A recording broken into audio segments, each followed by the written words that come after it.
হানিমুনে কোথায় গেলাম? শো করে ফেললাম এতদিন। হানিমুন করলে তো আর শো কীভাবে হলো? তাহলে ওখানকার গণমাধ্যমে লিখতো না? ওখানকার তো স্থানীয় গণমাধ্যম আছে। আমার লাইফটা এরকম।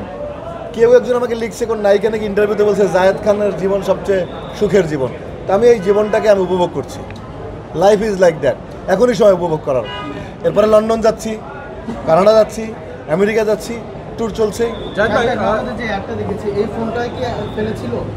হ্যাঁ, এই ফোনটাই ফেলেছিল। অরিজিনাল না নকল? অরিজিনালই তো। অরিজিনাল আবার নকল দিয়ে হয় নাকি?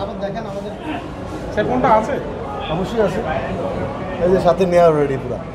পানিতে পড়ার পর কি ওয়াটারপ্রুফ ছিল? ওয়াটারপ্রুফ। ভাই একটু নগদের সেই বিখ্যাত ফোন। নগদের বিজ্ঞাপন যেটা সাকিব আল হাসান ফেলে দিয়েছে।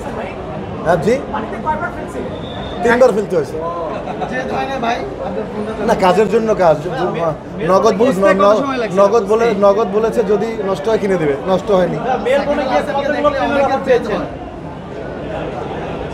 সবগুলো বললে তো বিদেশে গেলে অন্য কেউ দিবে না, এগুলো গোপন। তবে অনেক নারী ভক্ত যে এত বেশি বাড়ছে সেটা আপনাদের কারণে, এটা বুঝতে পেরেছি মেলবোর্ন আর সিডনি গিয়ে।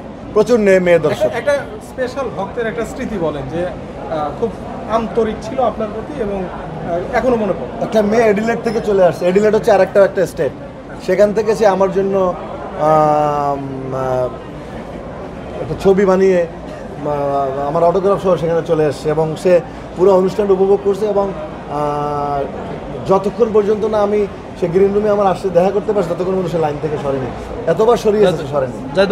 এবং স্পেশাল দর্শক। সে আমার সমস্ত ছবির নাম, ফোনের নাম, আমার কি ছবি, আমার কবে আসছি সব মুখস্থ করে। আপনি যখন পারফর্ম করছিলেন তখন শার্ট খুলে পারফর্ম করছিলেন, তখন অনেক মেয়ে ভক্তরা বা আপনার যারা চিন্তা করছিল, তখন কত সংখ্যক মেয়ে ছিল সেখানে? প্রচুর। আপনাদের 1,500 লোক থাকে, এখানে 500-700 মেয়ে ছিল। বাইরে বিভিন্ন জায়গায় গিয়ে প্রোগ্রাম চলছে, কিন্তু সিনেমাতে আপনাকে দেখা যাচ্ছে না, সামনে কোনো সিনেমাতে দেখা যাবে। এই রেডিমেড কথা সব। ঈদের ছবি রিলিজ হলো, এখন প্রতি সপ্তাহে আমার সিনেমা হবে। একটা লোকের ঈদে সিনেমা রিলিজ হয়েছে, এর কি দেখবেন? তার আগে বঙ্গবন্ধুর ছবি গেছে, একটা দুটো ছবি আস্তে আস্তে আসলেই তো, রেগুলার আসলে তো ছবি দেখবেন না। আর হলে যায় কয়জন মানুষ এখন? আপনি দেখবেন আপনার কাজ আছে কিনা। আপনাকে যদি ভালো না বসতো, আপনাকে এরকম করে প্রবাসে এরকম টাকা দিয়ে খরচ করে আপনাকে বিজনেস ক্লাস করে কেন নিয়ে যায় আপনাকে দেখার জন্য? এত টিকিটে এত লোক হয় কেন? মানুষ গেলে 200-500 লোক হয় না, 1,500-2,000 লোক। এবং দুজন লোকের কথা স্পেশালি বলতে হয় আবার হিমি হোসেন, ডিজিএনের চেয়ারম্যান মেলবোর্নের, ওনাকে আমি আবারও ধন্যবাদ জানাই। এবং ফাগুনহার প্রেসিডেন্ট তিশা তানিয়া, মেন অর্গানাইজারের কত কষ্ট হয় মানুষ আনতে, এবং দেখেছে। এবং টিকিট ছিল কিন্তু সব জায়গায়। এবং সবচেয়ে মজার বিষয় কি জানেন? একজন বৃদ্ধ একজন মানুষ, উনি আমার এসে বলতেছে ভাইয়া বাবা একটু রোলেক্সটা দেখালাম। পরে বলে আমি $50 দিয়ে টিকিট, $50 দিয়ে টিকিট কিনে আসছি শুধু তোমাকে দেখার জন্য। আবার যাওয়ার সময় বলতেছে তোমার চেনটা একটু বের করবা। পরে চেনটা বের করছি। তার কী পরিমাণ আমার ইন্টারভিউ তারা খেয়াল করে। ভাই গলার চেনের ওজন কতটুকু? আরে ওজন মাপি নেই। বলেন মুজাহিদ ভাই চুল কেটে, আমিও মেলমান থেকে আসলাম, মুজাহিদ ভাই চেঞ্জ হয়ে গেল। বলেন মুজাহিদ ভাই।